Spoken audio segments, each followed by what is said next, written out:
বাংলাদেশের মানুষের স্বার্থে জাতীয় সংলাপ করতে প্রস্তুত জাতিসংঘ।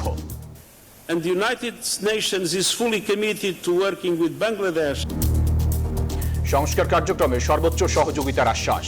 I want to assure you that the UN stands ready to assist in fostering peace, national dialogue, trust and healing. রোহিঙ্গাদের সহায়তায় আন্তর্জাতিক সম্প্রদায়কে হাত বাড়ানোর আহ্বান।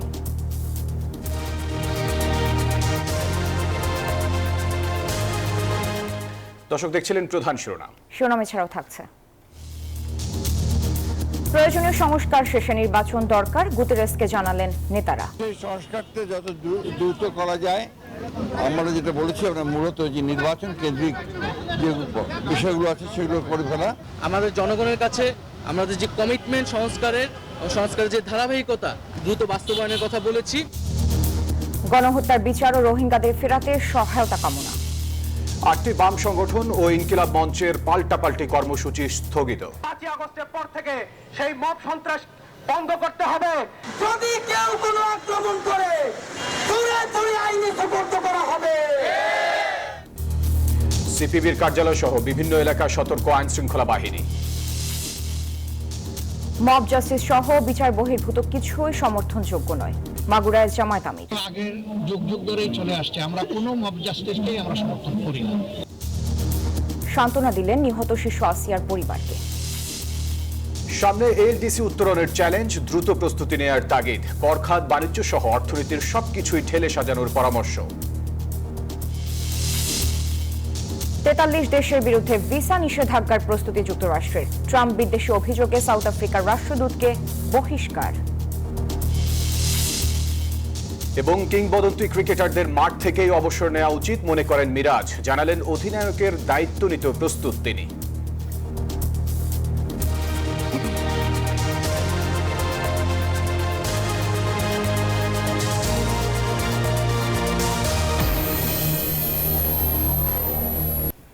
আমন্ত্রণ নিউজ 24 সংবাদের সাথে আছি আমরা দুজন, আমি সারা মেহজাবিন এবং আমি ফয়সাল মাহমুদ। দর্শক দেখছিলেন অন্যান্য শিরোনামগুলো। এবার বিস্তারিত। বাংলাদেশের মানুষের স্বার্থে জাতীয় সংলাপ করতে প্রস্তুত জাতিসংঘ। বিকালে পররাষ্ট্র উপদেষ্টা মোহাম্মদ তৌহিদ হোসেনের সঙ্গে বৈঠক শেষে যৌথ ব্রিফিংয়ে কথা বলেন জাতিসংঘ মহাসচিব অ্যান্টোনিও গুতেরেস। তিনি বলেন, বাংলাদেশ রোহিঙ্গাদের জন্য এখনো যা করছে তা প্রশংসনীয়। আন্তর্জাতিক সম্প্রদায়ের উচিত সহযোগিতার হাত বাড়ানো। রোহিঙ্গাদের দেশে ফেরাতে জাতিসংঘ বাংলাদেশের সঙ্গে কাজ করবে বলেও জানান তিনি। বলেন, বাংলাদেশ এখন একটি গুরুত্বপূর্ণ সময়ের ভেতর দিয়ে যাচ্ছে। সংস্কার ও পরিবর্তনের পথে জাতিসংঘ সব ধরনের সহযোগিতা করবে।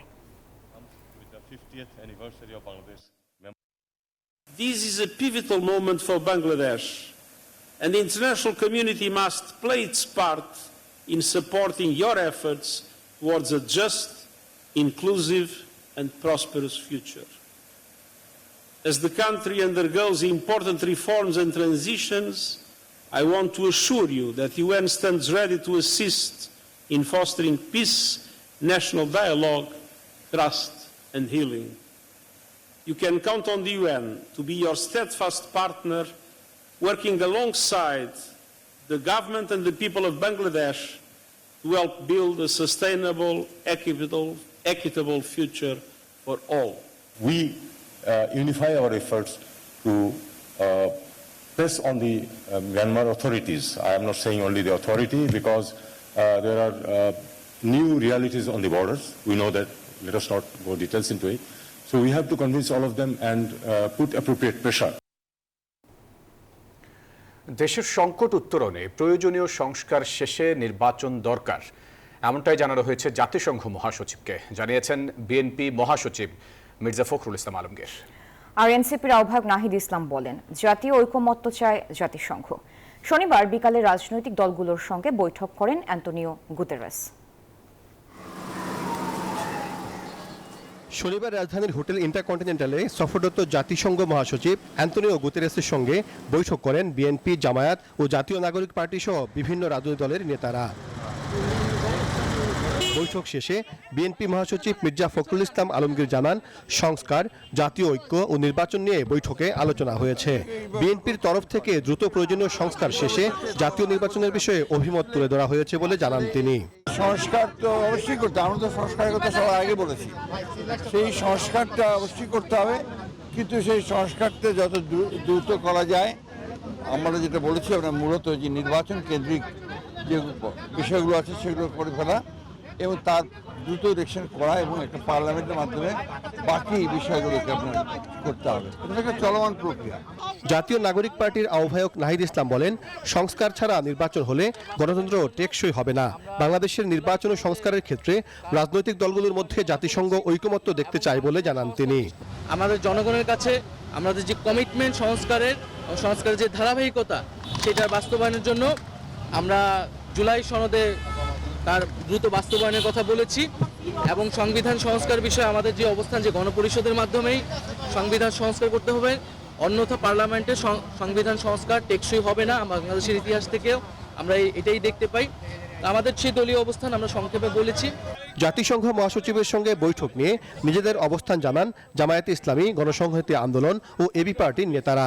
রোহিঙ্গাদের ব্যাপারে নিরাপদে প্রত্যাবর্তন করবার জন্য জাতিসংঘ যে প্রয়াস চালিয়ে যাচ্ছে, অন্তর্বর্তীকালীন সরকারের সাথে একমত হয়ে এটা যেন আরো বেগবান করা হয়। জাতিসংঘ আশা করে আমরা নির্বাচন কবে হবে, সংস্কার কি হবে এবং এই প্রক্রিয়ায় কিভাবে আমরা উত্তরণ করব সে বিষয়ে আমাদের রাজনৈতিক ঐক্যমত্যটাই যাতে তৈরি হয়। আমরা সংস্কারের ব্যাপারে কথা বলেছি, একটা ফেয়ার নির্বাচনের ব্যাপারে আমরা কথা বলেছি, টেকসই গণতন্ত্রের ব্যাপারে আমরা কথা বলেছি এবং জাতীয় ঐক্যের ব্যাপারে আমরা কথা বলেছি। জুলাই গণহত্যার বিচার নিশ্চিত করতে জাতিসংঘ মহাসচিবের সহযোগিতা চেয়েছে বৈঠকে অংশ নেয়া সব রাজনৈতিক দলের নেতারা। পাশাপাশি রোহিঙ্গাদের শান্তিপূর্ণভাবে মিয়ানমারে ফিরিয়ে নিতে সংস্থাটির উদ্যোগ প্রত্যাশা করেছেন তারা। সাইফুল ইসলাম, নিউজ 24, ঢাকা। সফরের তৃতীয় দিনে রাজধানীর গুলশানে ইউএন হাউস উদ্বোধন করেন জাতিসংঘ মহাসচিব। বলেন, বাংলাদেশ যে সংকটময় পরিস্থিতির মধ্য দিয়ে যাচ্ছে তাতে পাশে থাকবে জাতিসংঘ। রোহিঙ্গা সংকট সমাধানে আন্তর্জাতিক সম্প্রদায়ের কাছে বাস্তব পরিস্থিতি তুলে ধরবেন বলেও জানান তিনি। জাতিসংঘের মহাসচিব আন্তোনিও গুতেরেসে 4 দিনের সফরের তৃতীয় দিনে শনিবার সকালে রাজধানীর গুলশানে নতুন জাতিসংঘ ভবন প্রাঙ্গণ পরিদর্শন করেন। জাতিসংঘের 50তম প্রতিষ্ঠা বার্ষিকী উপলক্ষে আয়োজিত আলোকচিত্র প্রদর্শনী দেখার পাশাপাশি আনুষ্ঠানিকভাবে জাতিসংঘের পতাকা উত্তোলন করেন তিনি। এই সময় বাংলাদেশের আতিথেয়তার প্রশংসা করে গুতেরেসে বলেন, গুরুত্বপূর্ণ এই সময় বাংলাদেশের প্রতি পূর্ণ সমর্থন অব্যাহত রাখবে জাতিসংঘ। আরও কার্যকরভাবে বাংলাদেশের পাশে থাকার অঙ্গীকারও ব্যক্ত করেন তিনি। We are totally committed to do everything we can to support Bangladesh in this crucial period. We need to have more and more sharing of our services. Rohingya সংকট সমাধানে বাংলাদেশকে সহায়তা করতে আন্তর্জাতিক সম্প্রদায়ের কাছে বাস্তব পরিস্থিতি তুলে ধরবেন বলে জানান তিনি। To draw the attention of the international community for the need to fully support you and for the need to fully support the generous action of Bangladesh in hosting such a large number of refugees in such difficult circumstances. বাংলাদেশের জলবায়ু পরিবর্তন জনিত challenge মোকাবিলার জন্য সহায়তা প্রদানে নজর দেবে জাতিসংঘ বলেও জানান জাতিসংঘের মহাসচিব Antonio গুতেরেসে। Climate change is moving on, unfortunately, and in many aspects we are not winning this battle. প্রমা Chowdhury, news 24, Dhaka. পাল্টাপাল্টি কর্মসূচি স্থগিত করল 8টি বামপন্থী সংগঠন ও ইনকিলাব মঞ্চ। এক পক্ষের ছিল গণমিছিল, আরেক পক্ষের ছিল পদযাত্রা। দুপক্ষই সংক্ষিপ্ত সমাবেশ করেছে। এদিকে ছাত্র জনতার ব্যানারে সিপিবির অফিস ঘেরাও কর্মসূচিও হয়নি। নানান কর্মসূচিতে সচিবালয় সহ রাজধানীর বিভিন্ন এলাকায় সতর্ক অবস্থানে আইন শৃঙ্খলা বাহিনী। আসিয়া সহ সব হত্যা, ধর্ষণ ও নিপীড়নের বিচার ও স্বরাষ্ট্র উপদেষ্টা পদত্যাগের দাবিতে কেন্দ্রীয় শহীদ মিনারে জড়ো হতে থাকেন বিভিন্ন বামপন্থী সংগঠনের নেতাকর্মীরা। পূর্ব ঘোষণা থাকলেও গণমিছিল কর্মসূচি থেকে সরে আসেন তারা। শহীদ মিনারে সংক্ষিপ্ত সমাবেশ করেছে সংগঠনগুলো। এই যে মব সন্ত্রাস চলছে 5ই আগস্টের পর থেকে, সেই মব সন্ত্রাস বন্ধ করতে হবে। একই সাথে এই মব ভায়োলেন্সের মধ্য দিয়ে যাদেরকে হত্যা করা হয়েছে তাদের সুষ্ঠু বিচার করতে হবে। 7 মাসে আপনারা যে আপনাদের অযোগ্যতার পরিচয় দিয়েছেন, এটি আর আমরা দেখতে চাই না। আমরা পরিষ্কার ভাষায় বলে দিতে চাই যে আজকে যারা এই ষড়যন্ত্রে লিপ্ত হয়েছে তাদেরকে উৎখাত না করা পর্যন্ত, এদেরকে এদেশের মাটি থেকে বিতাড়িত না করা পর্যন্ত আমরা আমাদের সংগ্রাম থেকে বিচ্যুত হব না। এদিকে পাল্টা কর্মসূচি ছিল ইনকিলাব মঞ্চের। আওয়ামী লীগ নিষিদ্ধ ও ধর্ষণের বিচারের দাবিতে শাহবাগে অবস্থান নেয় তারা। আমাদেরকে যদি কেউ আক্রমণ করে আমরা তাদেরকে ফুলের টোকাও দিব না। আমরা সব ক্যামেরা অন রেখেছি, যদি কেউ কোনো আক্রমণ করে দূরে দূরে আইনি সুপর্দ করা হবে।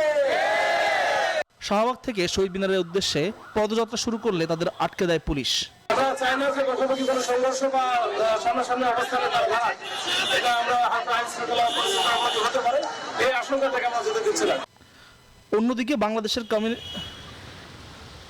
বাংলাদেশ কমিউনিস্ট পার্টির অফিস ঘেরার হুঁশিয়ারি দিয়েছিল ছাত্র জনতা। এরই প্রেক্ষিতে পুরোনো পল্টনে সতর্ক অবস্থানে আইন শৃঙ্খলা বাহিনী। এক একটা গণঅভ্যুত্থানের পরে আমরা জানি নানা গ্রুপ তার প্রকৃত উদ্দেশ্যকে অন্য খাতে নেয়ার প্রচেষ্টা চালাতে পারে, কিন্তু আমরা দেখেছি বরাবর দেশবাসী রুখে দাঁড়িয়েছে। আর নীতিনিষ্ঠ দল হিসাবে বাংলাদেশের কমিউনিস্ট পার্টি নিজের কাজটাকেই প্রাধান্য দিচ্ছে।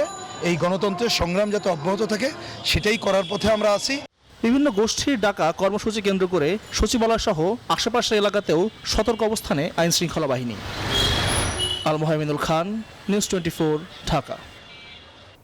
মব জাস্টিস সহ বিচার বহির্ভূত কোনো কিছুই সমর্থন করে না জামায়াতে ইসলামী, এমনটি বলেছেন দলটির আমির ডাক্তার শফিকুর রহমান। মাগুরায় নির্যাতনের শিকার শিশু আসিয়ার গ্রামে এক দোয়া মাহফিলে এসব কথা বলেন তিনি। শিশুটির পরিবারকে সান্ত্বনা দেন জামায়াত আমির। আসিয়ার পরিবারের সঙ্গে সাক্ষাৎ করতে হেলিকপ্টারে করে মাগুরার শ্রীপুর উপজেলার সফদরপুল ইউনিয়ন মাধ্যমিক বিদ্যালয়ে মাঠে নামেন জামায়াতের আমির ডাক্তার শফিকুর রহমান। সকাল 10টায় সোনাইকুণ্ডি সম্মিলিত গোরস্থানে যান তিনি। দলীয় নেতাকর্মীদের সাথে নিয়ে আসিয়ার কবর জিয়ারত করেন জামাত আমির। পরে সোনাইকুণ্ডি সরকারি প্রাথমিক বিদ্যালয় মাঠে শিশু আসিয়ার আত্মার মাগফিরাত কামনায় দোয়া মাহফিল অনুষ্ঠিত হয়। দৃষ্টান্তমূলক শাস্তি না হওয়ায় ধর্ষণের মতো অপরাধ বাড়ছে বলে অভিযোগ করে আমির বলেন, ইনসাফ ভিত্তিক রাষ্ট্র কাঠামো গঠন করা গেলে কমবে অপরাধ। কিন্তু যদি কোরআনের আইন কায়েম হয় তাহলে অবশ্যই শতভাগ ন্যায় বিচার নিশ্চিত হবে। ন্যায় বিচারের নামেও কারো উপরে জুলুম হবে না। আমরা এই শিশু হত্যাকারীদের দ্রুত বিচার শুধু দেখতে চাই না, বিচারের রায় কার্যকর হয়েছে তা দেখতে। এই সময় যে কোনো প্রয়োজনে আসিয়ার পরিবারের পাশে থাকারও আশ্বাস দেন তিনি। সর্বাবস্থায় বলি যে আপনারা ধৈর্য ধরুন, আইন শৃঙ্খলাকে সহযোগিতা করুন এবং বিচারকে তার আপন গতিতে আগাতে দেন। তো আগের যুগ যুগ ধরেই চলে আসছে, আমরা কোনো মব জাস্টিসকেই আমরা সমর্থন করি না। জামায়াতে ইসলামীর নায়েবে আমির ডক্টর সৈয়দ আব্দুল্লাহ মোহাম্মদ তাহের, কেন্দ্রীয় নির্বাহী পরিষদের সদস্য মোবারক হোসেন সহ দলের বিভিন্ন পর্যায়ের নেতাকর্মীরা উপস্থিত ছিলেন। Desk report, news 24। এলডিসি উত্তরণের চ্যালেঞ্জ মোকাবেলায় এখন থেকেই প্রস্তুতি নেওয়ার তাগিদ দিয়েছেন সিপিডির নির্বাহী পরিচালক ফাহমিদা খাতুন। কর কাঠামো থেকে শুরু করে আমদানি রপ্তানি ও বাণিজ্য নীতি ঢেলে সাজানোর পরামর্শ তার। শনিবার এফডিসিতে ডিবেট ফর ডেমোক্রেসির বিতর্ক প্রতিযোগিতায় এসব কথা বলেন তিনি। অর্থনৈতিক উন্নয়নকে ফুলিয়ে ফাঁপিয়ে দেখাতো আওয়ামী লীগ সরকার। রাজনৈতিক উদ্দেশ্য হাসিলের জন্যই অর্থনৈতিক ক্ষেত্রে ভুয়া তথ্য উপাত্ত উপস্থাপন করা হয়েছিল। শনিবার এফডিসিতে ডিবেট ফর ডেমোক্রেসি আয়োজিত এলডিসি গ্র্যাজুয়েশনের চ্যালেঞ্জ নিয়ে ছায়া সংসদ বিতর্ক প্রতিযোগিতায় এসব কথা উঠে আসে। এই সময় এলডিসি উত্তরণের চ্যালেঞ্জ মোকাবেলায় বাংলাদেশকে এখন থেকেই সব ধরনের প্রস্তুতি নেওয়ার তাগিদ দিয়েছেন সিপিডির নির্বাহী পরিচালক ফাহমিদা খাতুন।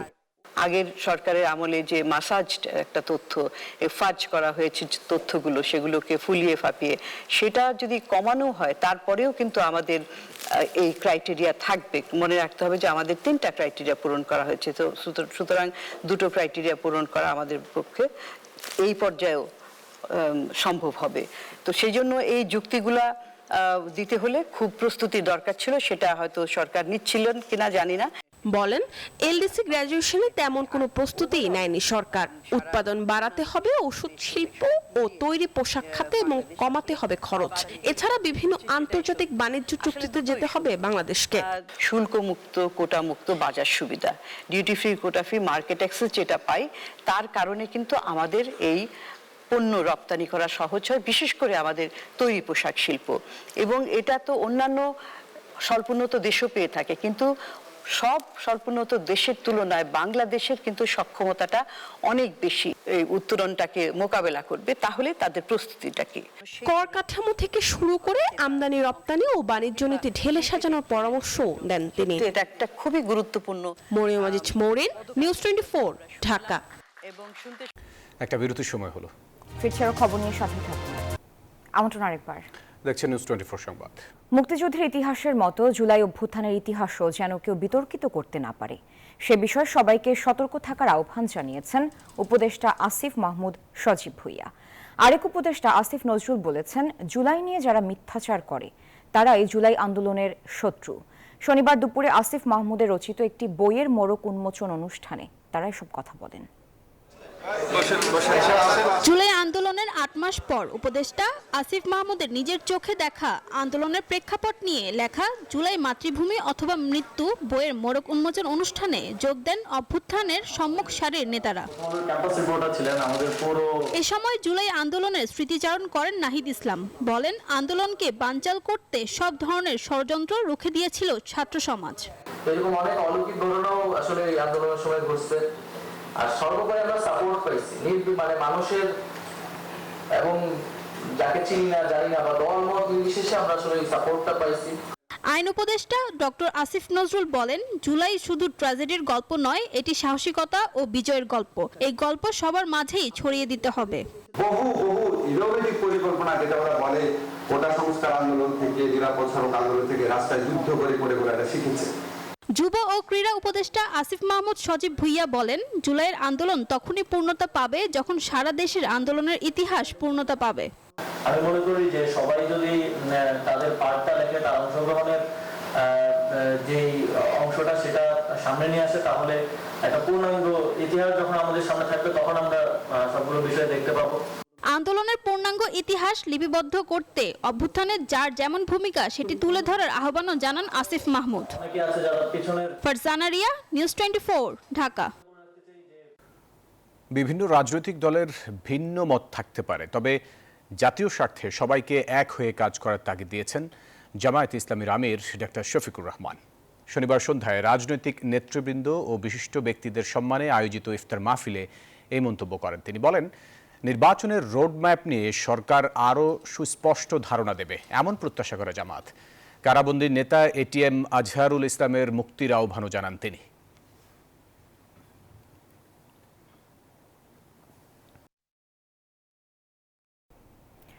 বুয়েট শিক্ষার্থী আবরার ফাহাদ হত্যা মামলার রায় আগামীকাল।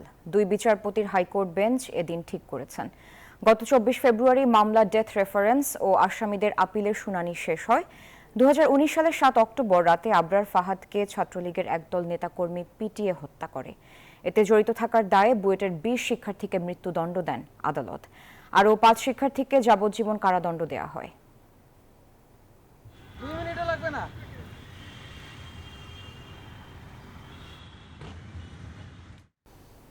সময় হলো আরো একটা বিরতির, সাথেই থাকুন। আমন্ত্রণ আরেকবার, দেখছেন নিউজ 24 সংবাদ। গণপরিবহনে নারীদের সুরক্ষায় ব্রডকাস্ট জার্নালিস্ট সেন্টার চালু করলো হেল্প নামের নতুন একটি অ্যাপ। এই অ্যাপের মাধ্যমে নারীরা গণপরিবহনে হয়রানির শিকার হলে সাথে সাথে সহায়তা নিতে পারবেন। ডেপুটি কমিশনার বলেন, এই অ্যাপে নারীর সহিংসতার কোনো ঘটনা লিপিবদ্ধ হলে সঙ্গে সঙ্গে সেটি এফআইআর হিসেবে গণ্য হবে। গণপরিবহনে নারীদের যে কোনো যৌন হয়রানির ঘটনা রিপোর্ট করা ও জরুরি সহায়তায় হেল্প অ্যাপ চালু করেছে ব্রডকাস্ট জার্নালিস্ট সেন্টার।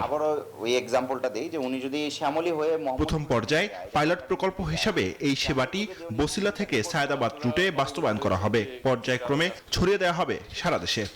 আমরাও শুধু কথা না বলে এই অ্যাপসের মাধ্যমে এবং আমাদের রিপোর্টের মাধ্যমে নানান কর্মকাণ্ডের মাধ্যমে আমরা চাই যে একটি সুস্থ স্বাভাবিক সমাজ প্রতিষ্ঠা হোক। সামাজিক দৃষ্টিভঙ্গি পরিবর্তনের দিক থেকে অনেক কিছু করতে হবে, কিন্তু সবকিছু করার মূল জায়গাটা হচ্ছে কমিউনিটি থেকে চাহিদাটা আসতে হবে, কমিউনিটিকে এটার সাথে ইনভলভ করতে হবে। অনুষ্ঠানে ডিএমপি কমিশনার বলেন, নারী নির্যাতনের ঘটনা গণমাধ্যমে যতটুকু প্রকাশ হয় বাস্তবে ঘটে তার থেকে অনেক বেশি। যত সংখ্যক আপনারা মিডিয়াতে দেখতে পান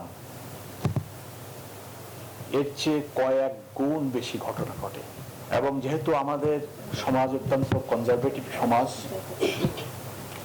এরূপ ঘটনা হলে প্রথমত যিনি ভিকটিম হন উনি এটাকে ডিসক্লোজ করেন না, প্রকাশ করেন না।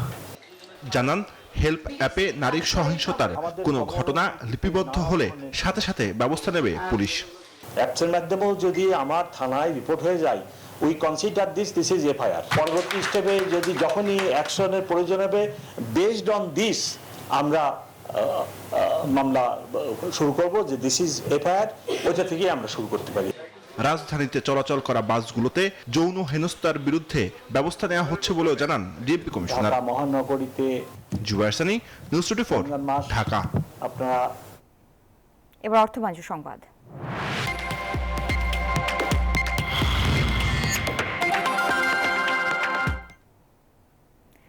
ঈদ বাজারের খবর জানাবো। রাজধানীর বসুন্ধরা সিটি থেকে জানাতে যুক্ত হচ্ছেন সহকর্মী সুকন্যা আমির। সুকন্যা, ঈদের কেনাকাটা কতটা জমে উঠেছে, ক্রেতা বিক্রেতারা কি বলছেন, সব মিলিয়ে জানাবেন সেখানকার আপডেট।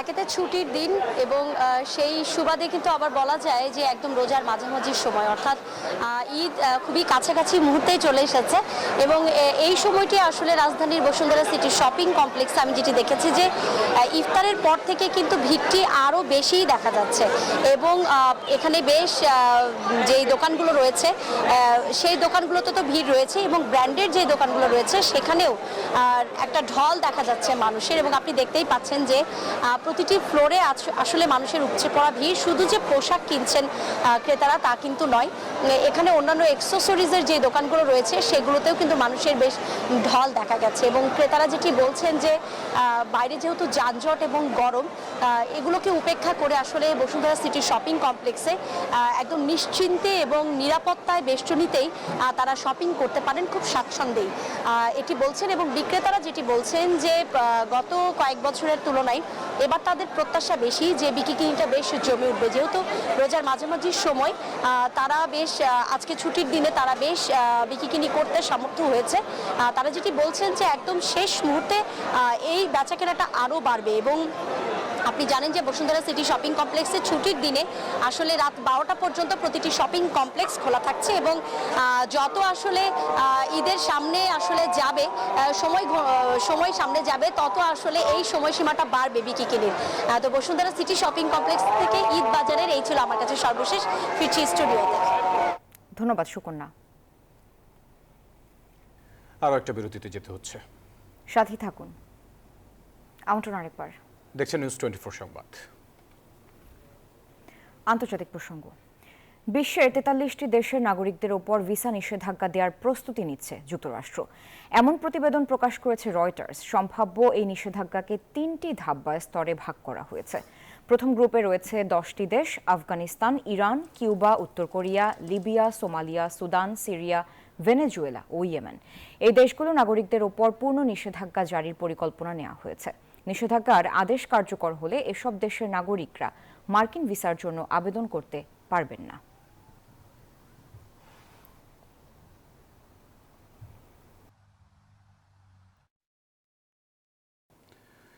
ট্রাম্প বিদ্বেষী হওয়ার অভিযোগে ওয়াশিংটনে নিযুক্ত দক্ষিণ আফ্রিকার রাষ্ট্রদূত ইব্রাহিম রাসুলকে বহিষ্কার করেছে যুক্তরাষ্ট্র। এই তথ্য জানিয়েছেন মার্কিন পররাষ্ট্রমন্ত্রী মার্ক রুবিও। ইব্রাহিমের বিরুদ্ধে ট্রাম্প ও যুক্তরাষ্ট্রকে ঘৃণার অভিযোগ আনেন তিনি। বর্ণবিদ্বেষী রাজনীতিক হিসেবেও আখ্যা দেন। প্রেসিডেন্ট ডোনাল্ড ট্রাম্প প্রশাসনের এমন সিদ্ধান্তকে দুঃখজনক বলছে দক্ষিণ আফ্রিকা।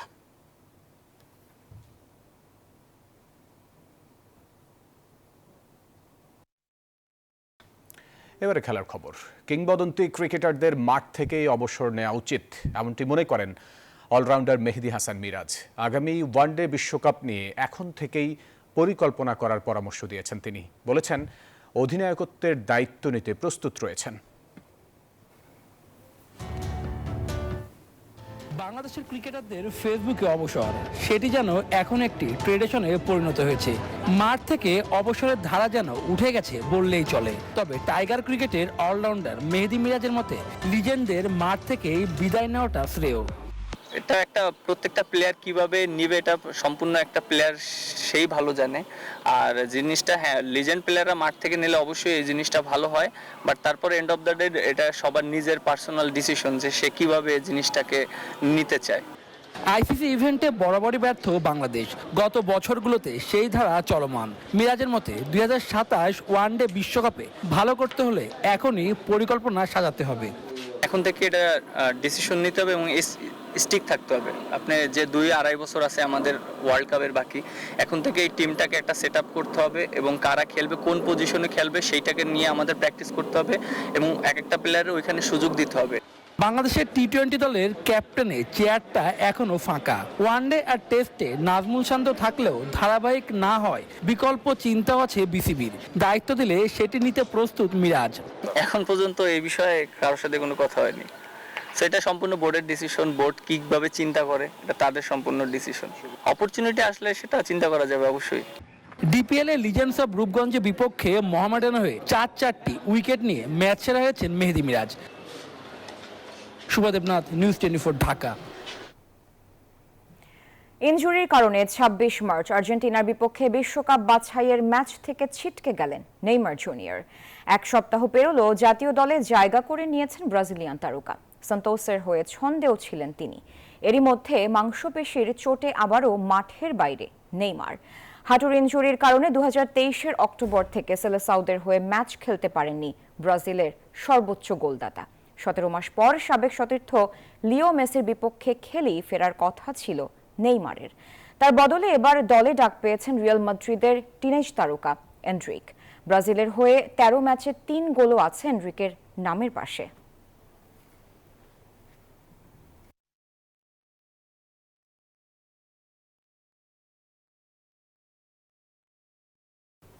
দর্শক, এই ছিল সংবাদে।